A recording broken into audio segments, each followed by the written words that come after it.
Welcome to this video. If you came here looking for Jeff Bezos's biography, his personal life story, his habits, mindset, and how he became one of the richest men on Earth, we've already made that. You can watch that in our biography playlist. And I highly recommend you do, because it's filled with lessons about discipline, long-term thinking, and personal transformation. But in today's video, we are telling you something different, something deeper, something that's not just about one man, but about a machine he built.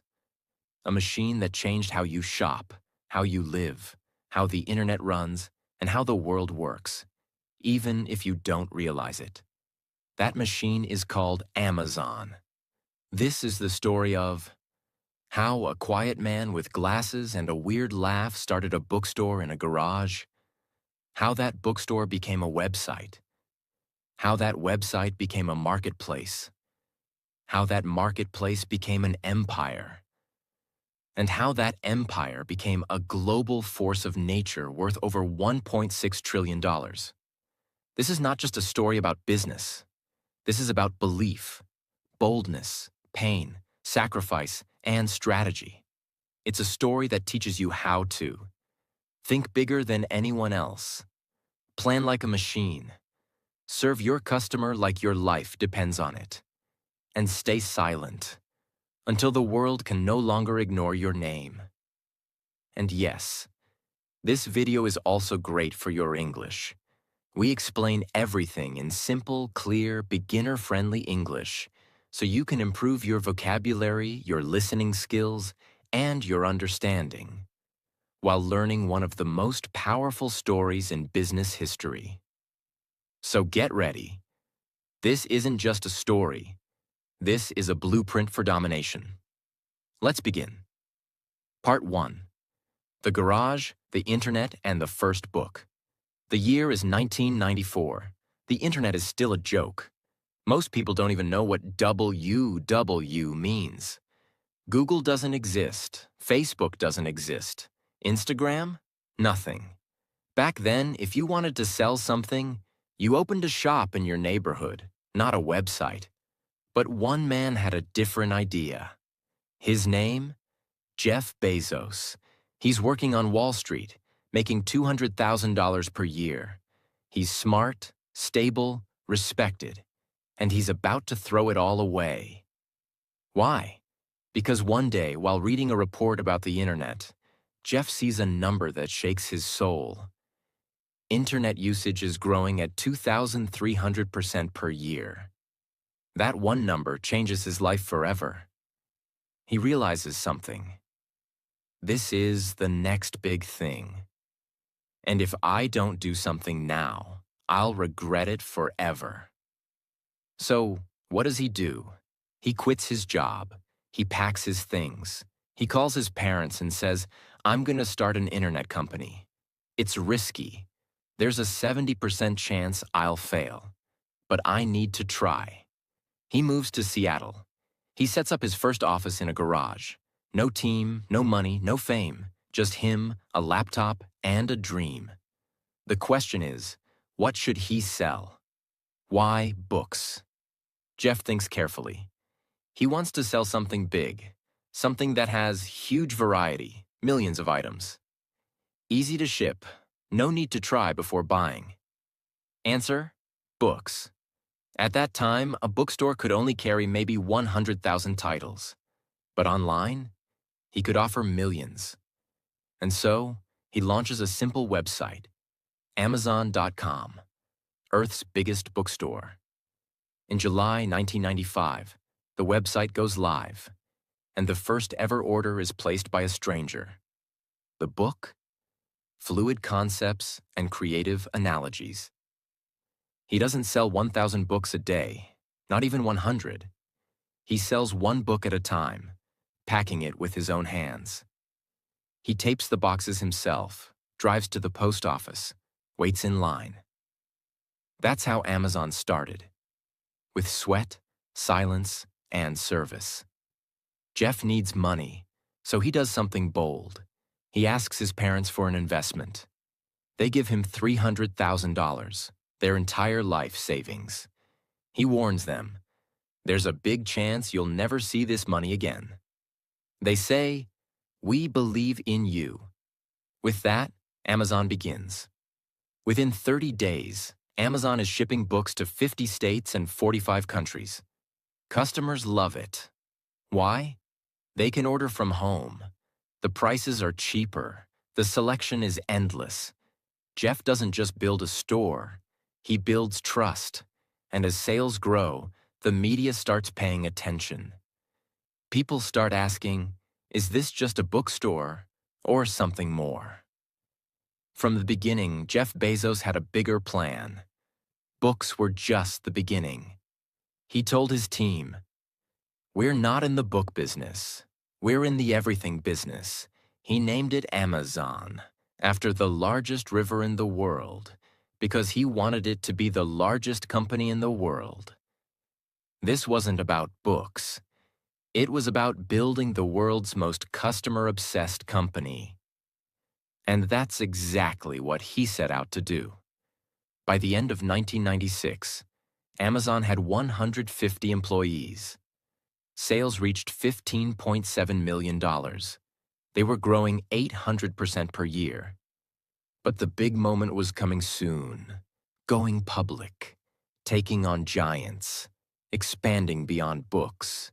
It's now 1997. Amazon has grown far beyond what anyone expected. The website is gaining massive traffic. People are ordering books like never before. But Jeff Bezos knows something. To build a business that lasts, you need fuel. And in business, fuel is money.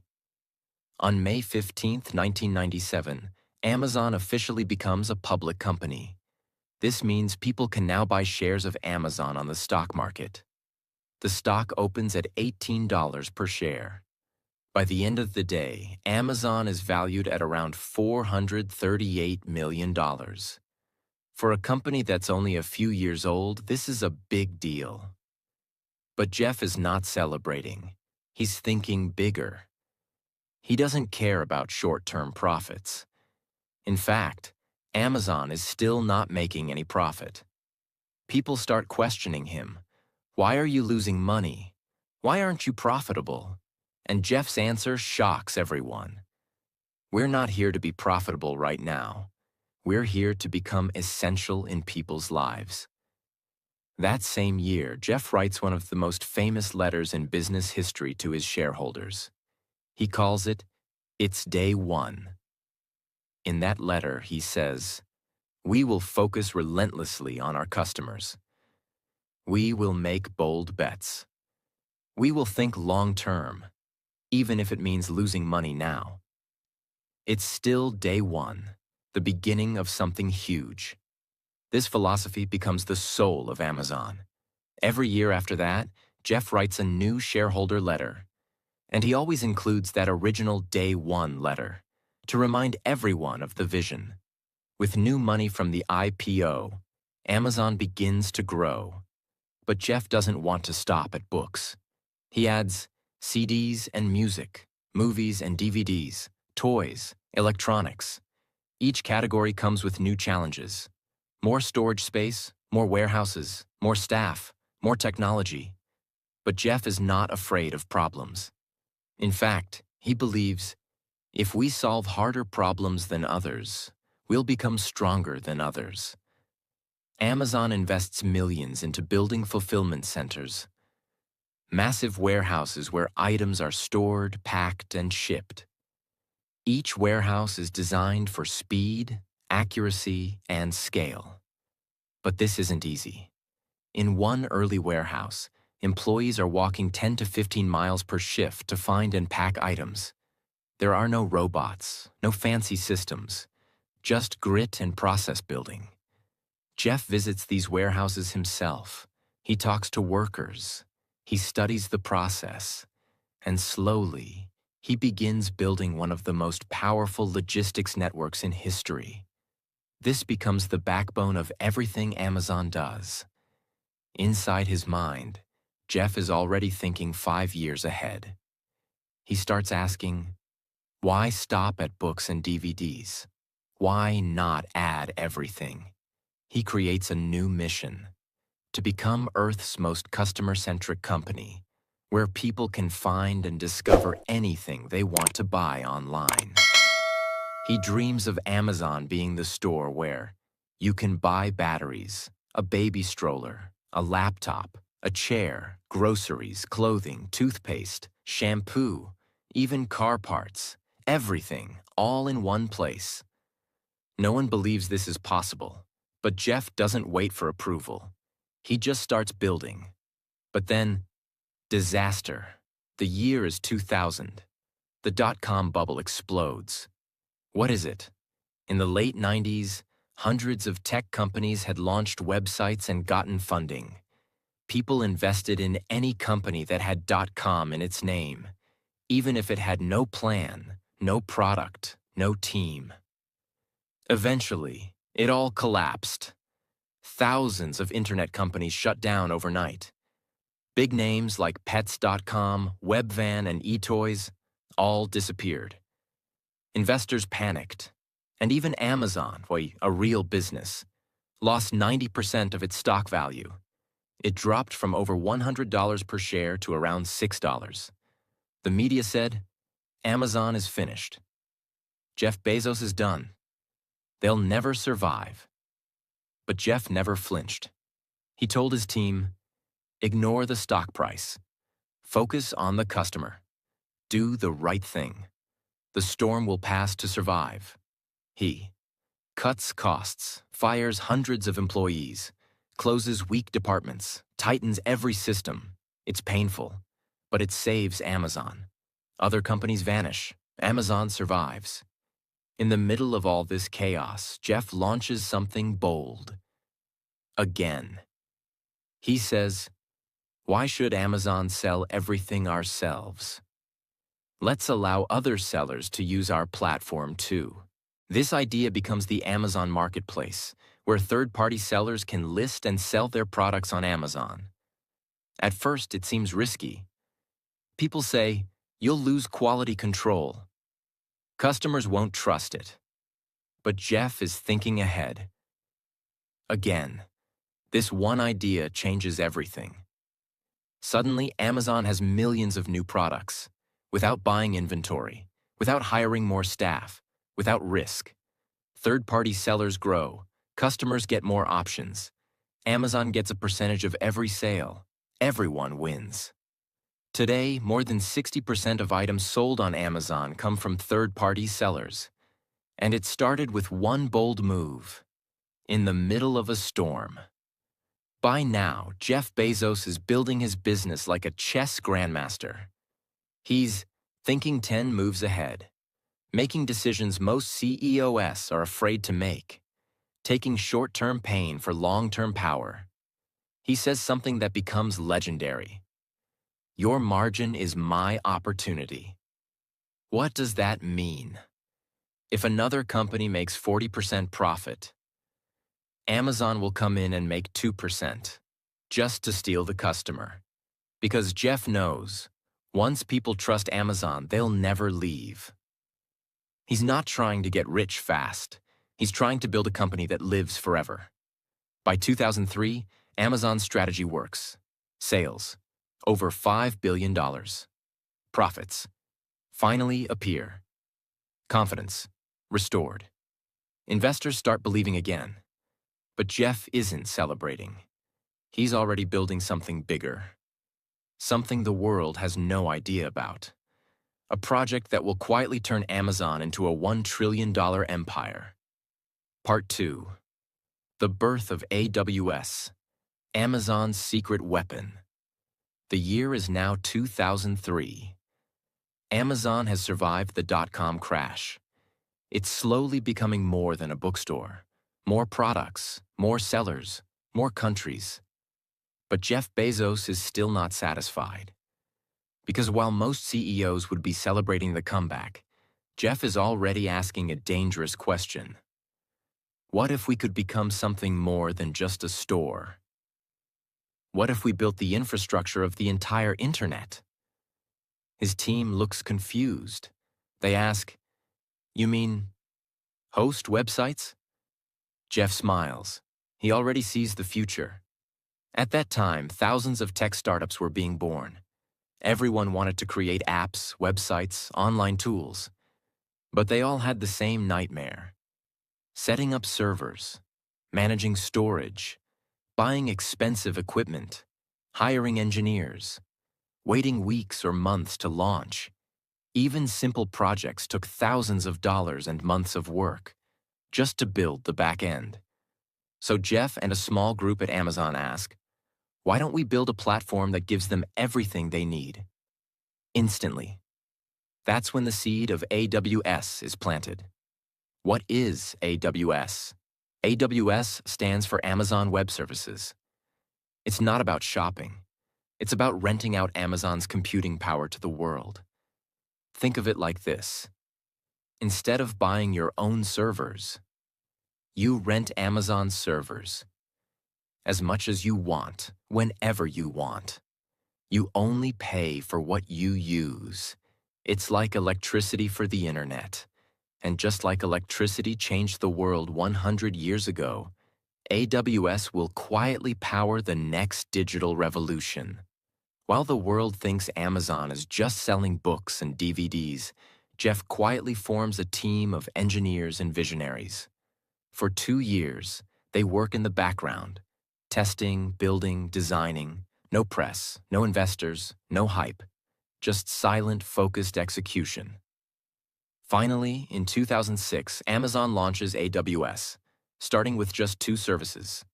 S3, Simple Storage Service, a place to store data online. EC2, Elastic Compute Cloud, a place to run programs or apps remotely. At first, no one understands it. Why is a shopping website building tech tools?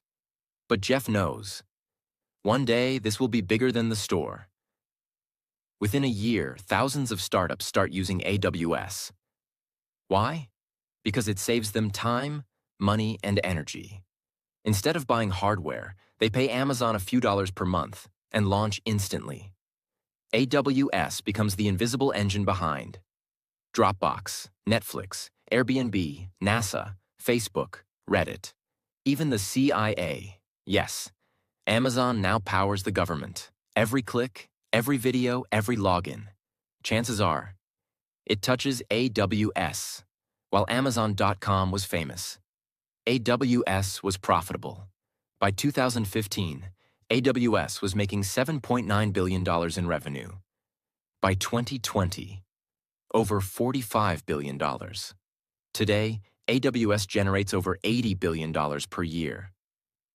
And most people still don't know. And here's the real twist. 70% of Amazon's total profit comes from AWS, not the shopping site. That means the cloud, not the cart, is where the real power lives. Let's pause. Because here's something mind-blowing. Most companies put all their focus on the front. What customers see. Amazon did the opposite. While the world focused on Prime delivery, one-click shopping, Alexa, Kindle, Jeff Bezos was building a fortress behind the curtain. AWS gave Amazon unlimited funding, total control, industry influence, global reach, long-term survival. Even if Amazon's retail division failed, AWS alone could keep the empire alive. That's not just smart. That's genius-level, future-proof business architecture. While AWS grows in the background, Jeff continues building on the customer side too. AWS clients, 1 million plus businesses. AWS share of cloud market, 32%, more than Microsoft plus Google combined. And all of this came from an idea born during Amazon's darkest days. When others were panicking, Jeff was building quietly. That's how empires are made. The digital world was never enough for Jeff Bezos. He had already built the most trusted online store, a growing empire of sellers, a secret money machine, AWS. But now he wanted more. He wanted speed. He wanted control. He wanted Amazon to reach your doorstep faster than anyone else, not through other companies, but by Amazon itself. To do that, he would have to go to war with the oldest, biggest industries in the world. In the early 2000s, Amazon depended on UPS, FedEx, and USPS to deliver packages. These companies were slow, expensive, and not under Jeff's control. And Bezos hated depending on others. So he quietly started building his own logistics empire, piece by piece. He opened fulfillment centers, warehouses where products are stored and packed. Then he added sortation centers to organize packages by region. Then came Amazon-owned trucks, planes, cargo ships, and eventually drones. His goal? We will control the entire customer experience, from click to doorstep. In 2005, Amazon introduced something that would change the game forever: Amazon Prime. At first, it was simple. Pay $79 per year. Get free 2-day shipping on millions of products. Everyone thought it was a bad idea. They'll lose money. Shipping is expensive. People won't pay up front. But Jeff knew one secret. If customers get fast delivery, they'll buy more, again and again. And he was right. Prime members shop twice as often as non-members, spend more than double, stay loyal for years. Prime wasn't a product. It was a habit machine, a silent lock-in, a system of trust. And soon, Amazon added more. Prime Video, movies and shows. Prime Music, Prime Reading, Prime Photos. It became an entire ecosystem, and over time, Amazon Prime membership passed 200 million users globally. To make Prime work, Amazon had to build the most advanced logistics system on Earth. That meant warehouses in every major region, real-time inventory systems, robots to move shelves, AI to predict what products customers would order before they ordered it. Yes, Amazon started shipping products before people clicked buy because their AI already knew. And they weren't just storing items randomly. Every Amazon warehouse is a living brain, constantly moving, optimizing, adjusting. Each product location is chosen by data: how fast it sells, where it ships, how often it's returned.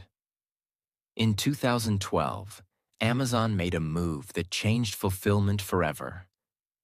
It acquired Kiva Systems, a robotics company, for $775 million.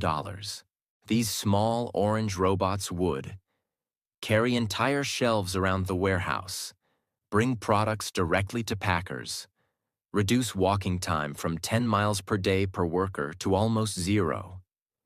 Within 3 years, Amazon had 100,000 plus robots working alongside humans. No other company in the world had a system like this.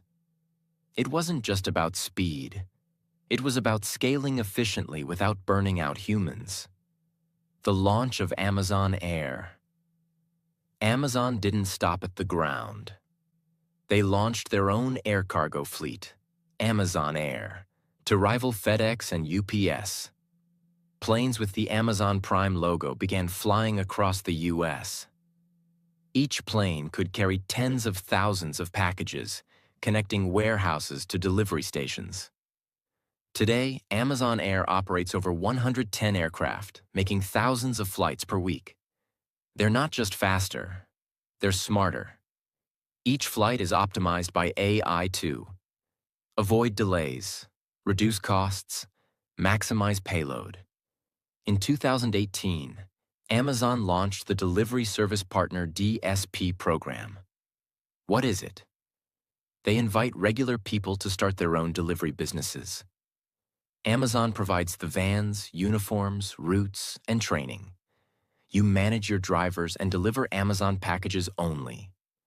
Amazon pays you per package. This allowed Amazon to grow delivery capacity instantly, compete with FedEx and UPS, deliver more than 10 million packages per day. Today, Amazon delivers over 72% of its own packages in the US. They no longer depend on outside carriers. But delivery wasn't enough. Amazon wanted to enter the real world, starting with food. In 2017, Amazon made a move that shocked everyone. It bought Whole Foods Market for $13.7 billion. Why? Because groceries were repeated, frequent purchases, essential to daily life, still mostly done offline.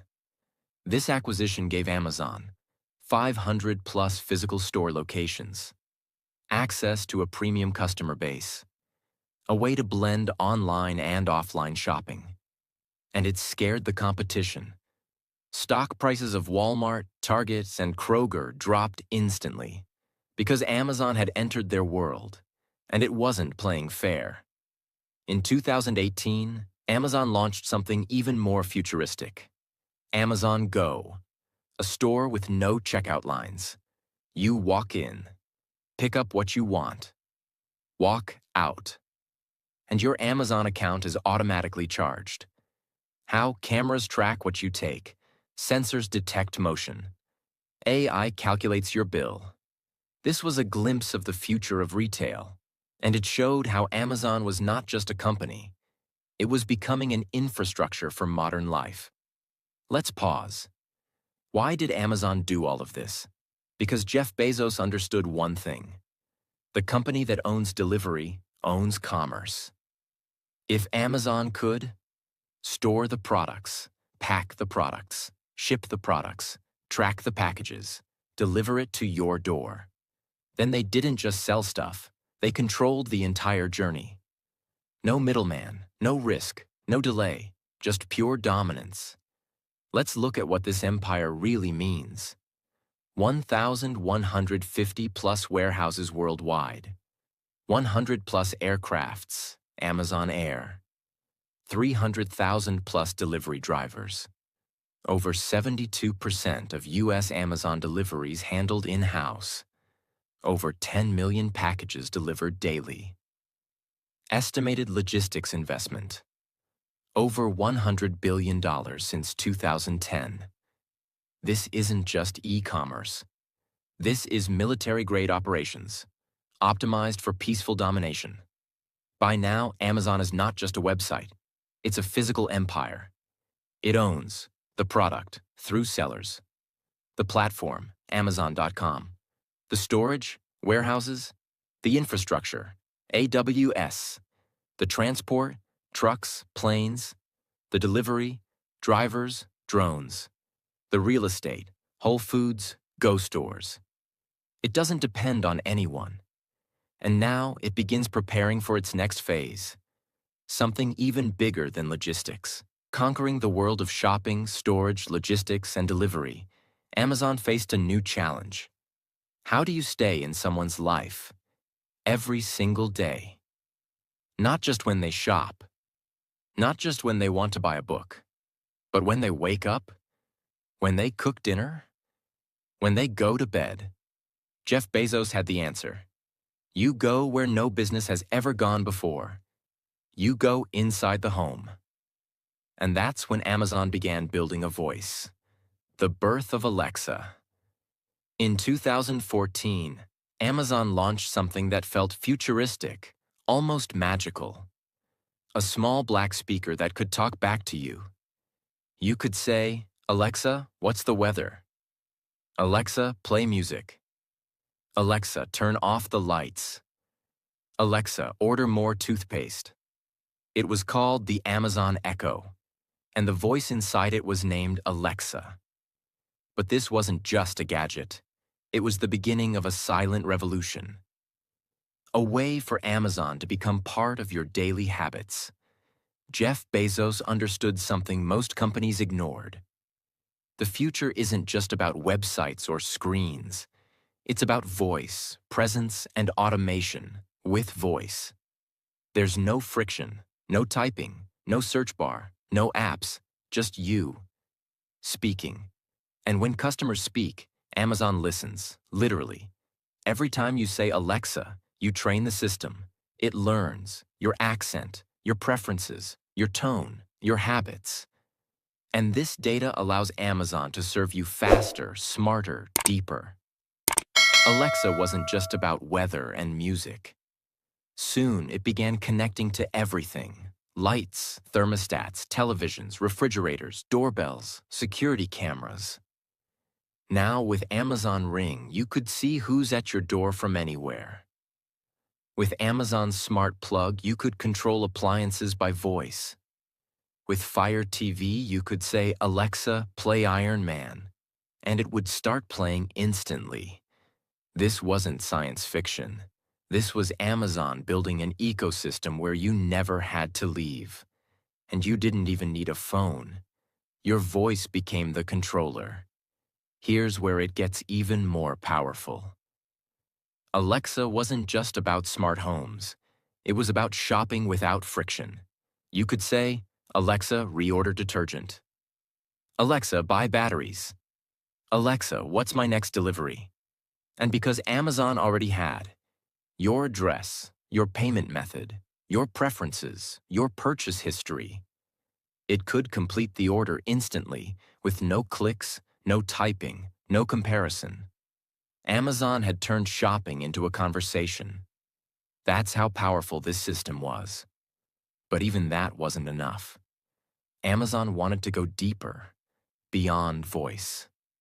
It started using AI and machine learning to analyze what you've bought, what you searched but didn't buy, what other people like you bought, what time of year it is, what's trending near you. Then it began making recommendations with scary accuracy. People who bought this also bought, "You might like this. Add this to your next delivery." In fact, Amazon's recommendation engine drives 35% of all sales, over $200 billion per year. It's not guessing. It's reading your mind, and sometimes even acting before you act. Amazon even patented something called anticipatory shipping. This system would predict what products customers would order next, ship them to a nearby warehouse before the order is placed, or even ship them to a nearby delivery hub, so that when you finally do click buy, the package is already halfway there. It sounds insane. But that's how deep Amazon's system thinks. It's not reacting. It's predicting.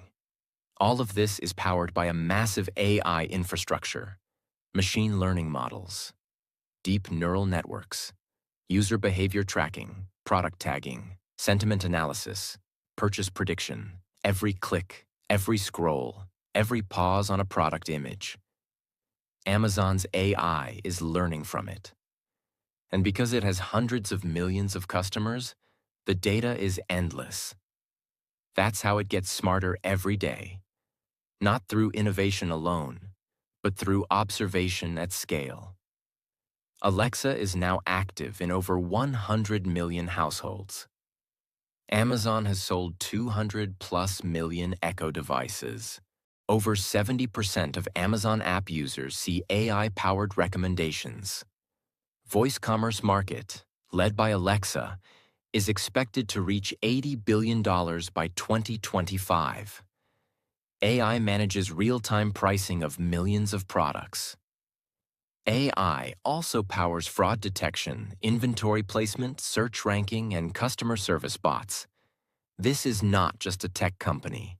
This is an intelligent, ever-learning organism.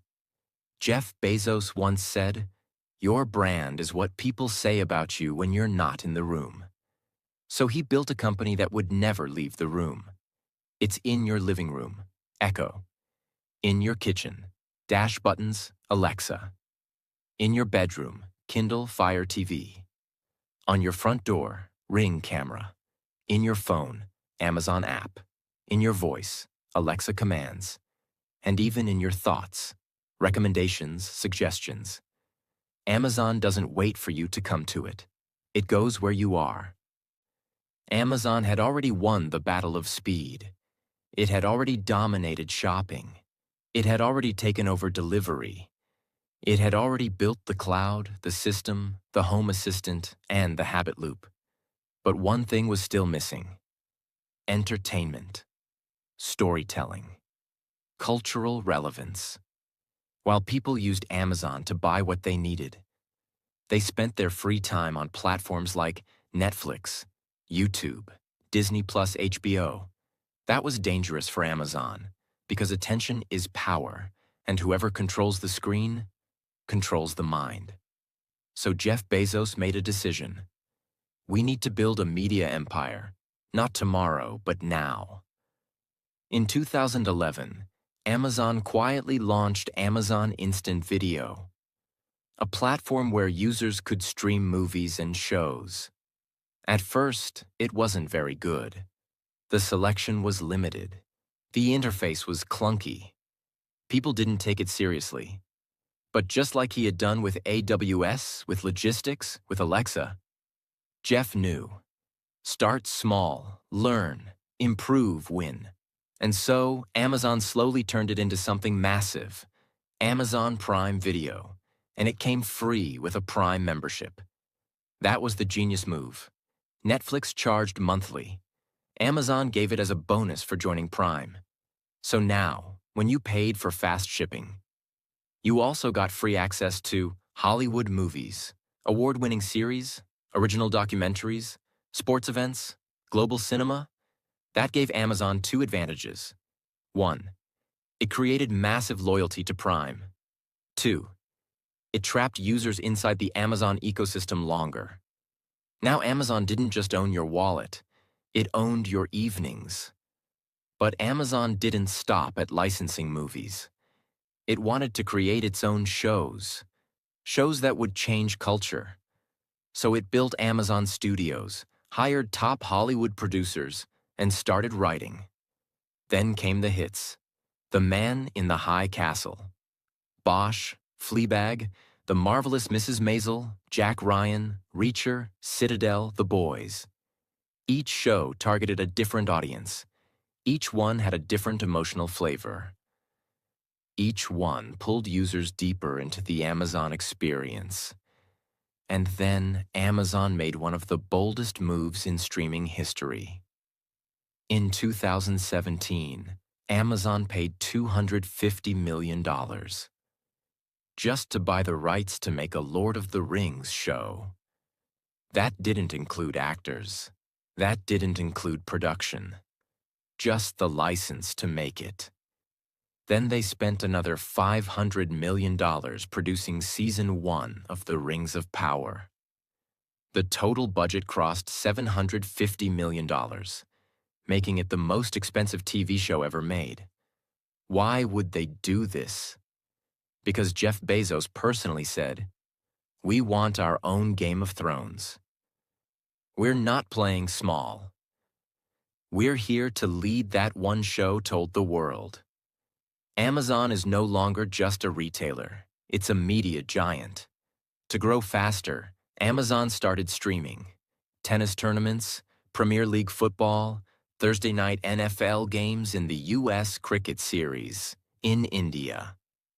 Live sports were a gold mine because they pull massive live viewership. They attract new users. They give Amazon cultural power. Now people don't just shop on Amazon. They watch their favorite teams there too. That's a level of emotional connection no e-commerce brand had ever achieved before. As Prime Video grew, Amazon began aggressively expanding into India, Brazil, Germany, Japan, United Kingdom, Mexico, Australia. They offered region-specific shows and movies, hired local directors, and even launched Prime originals in Hindi, Tamil, Spanish, and German. In India, Amazon invested over $1 billion just in content and partnerships. They bought rights for Bollywood blockbusters, regional Indian films, cricket and sports commentary. Why? Because Amazon knew that entertainment is the key to entry. People may hesitate to buy online. but they will watch a great show without thinking twice. Once inside, Amazon shows them the rest of the ecosystem. Shopping, Alexa, Prime, Kindle, grocery. It's not just a business strategy, it's a psychological funnel. Let's break this down simply. When you shop, Amazon gets your money. When you watch, Amazon gets your time. When you watch and shop on the same platform, Amazon gets your mind. Attention is the most expensive currency in the world. Amazon knew that if you're watching their content, you're spending more time on their app, seeing their ads, clicking their products, getting emotionally connected to their stories. It's no longer about discounts. It's about loyalty through storytelling, and that's more powerful than any sale. But Amazon didn't stop at video. It also expanded Amazon Music, grew Audible audiobooks, invested in exclusive podcasts. Today, Amazon Music has over 100 million songs, rivaling Apple and Spotify. And Audible is the #1 audiobook platform in the world, with thousands of exclusives. All of this is designed to keep users inside the Amazon app, control the audio experience, own more minutes of your day. Whether you're working out, cooking, relaxing, or driving, Amazon is there, in your ears. Amazon by the numbers, entertainment plus global. Prime Video users, over 250 million worldwide. Streaming in 240 plus countries. Content budget, 2023, $17 billion. Audible subscribers, 50 million plus music subscribers.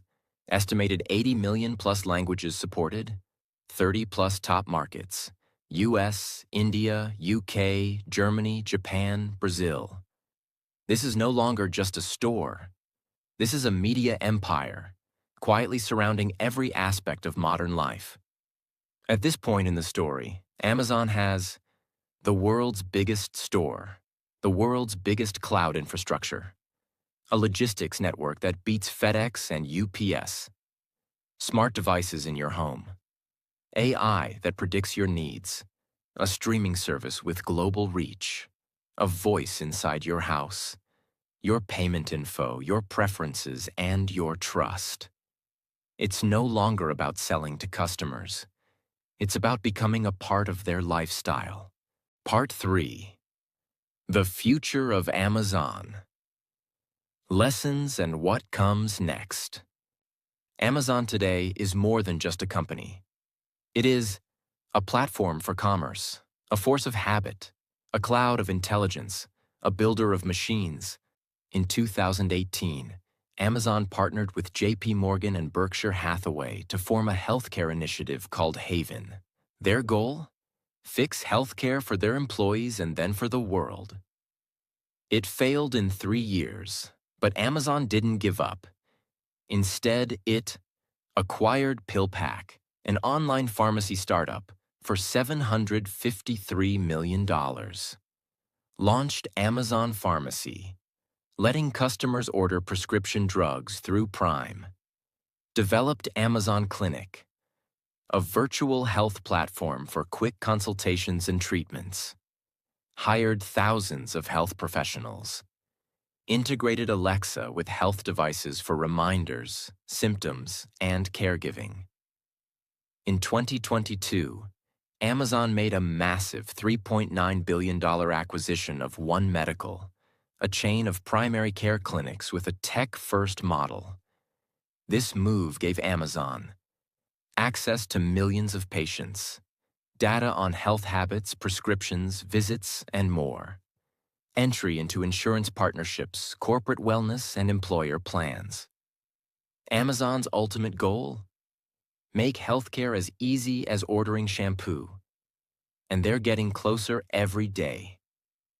Inside Amazon's warehouses, there's a growing population of workers who don't sleep, don't take breaks, and don't make mistakes.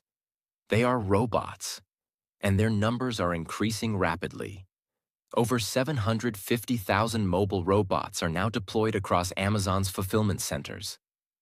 These robots lift, carry, sort, and scan packages. Some robots even pick and pack orders, reducing human labor needs. AI directs these machines with real-time optimization, making operations faster every day. But Amazon's vision is even bigger.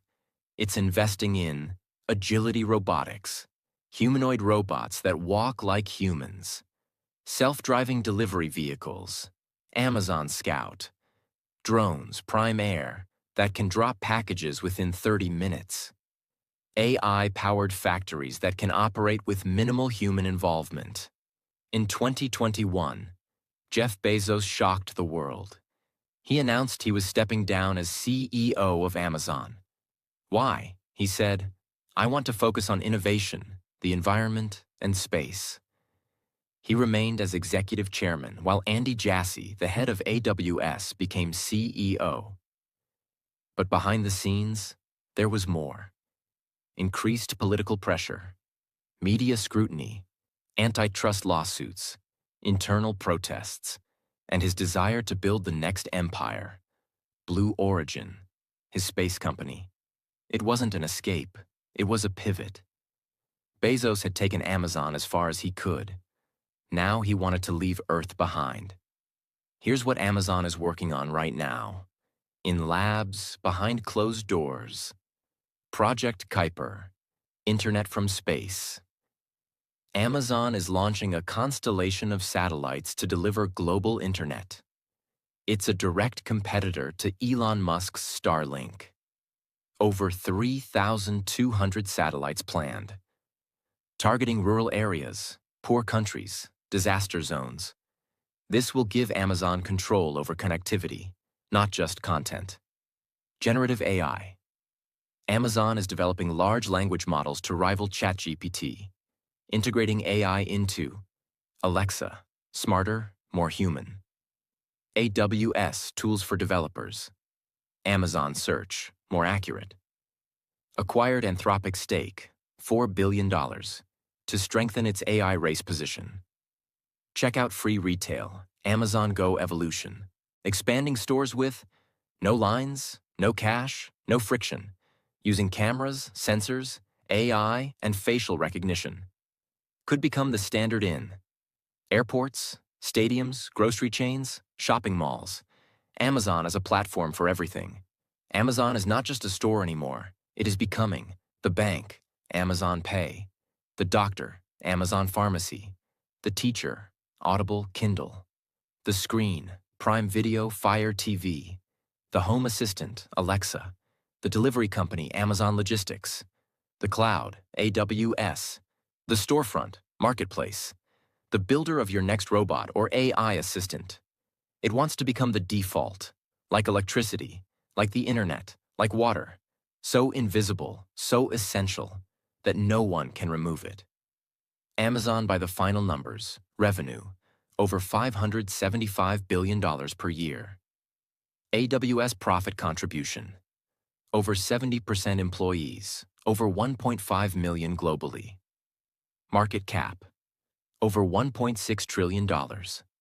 Warehouses, 1,150 plus Prime members, 250 million plus Alexa devices sold, 200 million plus streaming subscribers, 250 million plus robots deployed, 750,000 plus delivery vehicles, over 100,000. Countries served, 190 plus. This is not just a company anymore. This is a civilization engine. 10 life-changing lessons from the story of Amazon. 1. Start small, but think huge. Jeff Bezos started by selling books. He wasn't trying to become rich overnight. He was building trust, systems, and scale, slowly. But in his mind, he always saw the everything store. Lesson. Begin with what you have, but never think small about your future. 2. Don't chase profit, chase the customer. While other companies focused on money, Amazon focused on one thing: How can we make the customer's life easier? That single obsession made them unstoppable. Lesson: serve so well that people can't leave you, even if your price isn't the lowest. 3. Be willing to lose, to win bigger. Amazon didn't make profit for years. It faced criticism, stock crashes, media attacks. But Jeff didn't panic. He knew, if we win trust first, the money will come later. Lesson: sacrifice comfort now to build power later. 4. Control the whole system. Amazon didn't just sell products, it built its own website, delivery network, cloud system, payment tools, even its own planes. Lesson: the more pieces of the system you control, the fewer people can stop you. 5. Reinvent yourself before the world forces you to. Every time Amazon got comfortable, it changed. From books to everything. From store to platform. From digital to physical. From shipping to streaming. From retail to robotics. Lesson: if you're not evolving, you're already dying. Reinvent before it's too late. 6. Invest in invisible power. The public saw Amazon's website, but the real power came from AWS, logistics, data, and AI, all hidden from the spotlight. Lesson: true power often grows in silence. Build what the world doesn't see yet. 7. Use data, not drama. While others made emotional decisions, Amazon relied on data, testing, metrics, patterns, and feedback loops. Lesson: don't guess, don't gamble. Build your strategy on truth, not noise. 8. Own the experience. Amazon controlled every inch of the customer experience. What you see, how it's delivered, what gets recommended, how fast it arrives, what price you pay. Lesson: don't just sell a product. Create an entire world around it. 9. Obsess over what's not working. Jeff once said, complaints are gifts. They show you where to improve. Amazon constantly uses negative reviews, failed products, and customer anger as fuel for innovation. Lesson: don't ignore the pain. Study it. Fix it. Learn from it faster than your competition. 10. The goal is not just to sell, but to stay. Amazon didn't want to be just a shop.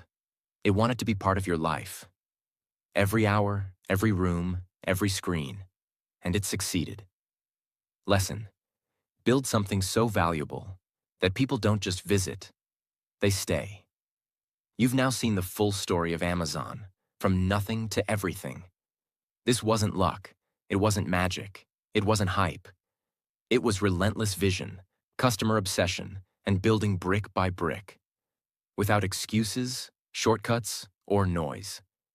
The truth is, Amazon didn't disrupt the world. It outworked, outthought, and outlasted it. And now the question is no longer, how did they do it? It's, what will you do now? Because you don't have to become Jeff Bezos. You don't have to build Amazon. But you can learn this. Start. Obsess. Improve, adapt, and never stop. That's how legends are built. So if this story inspired you, don't just feel it. Build something from it. And if you watched till here, you're not just a viewer, you're a builder. And the world is waiting for your version of Amazon. If you enjoyed this story and want more powerful videos like this, make sure to subscribe, like, and share. Your support helps us bring you the best stories to learn English and change your life.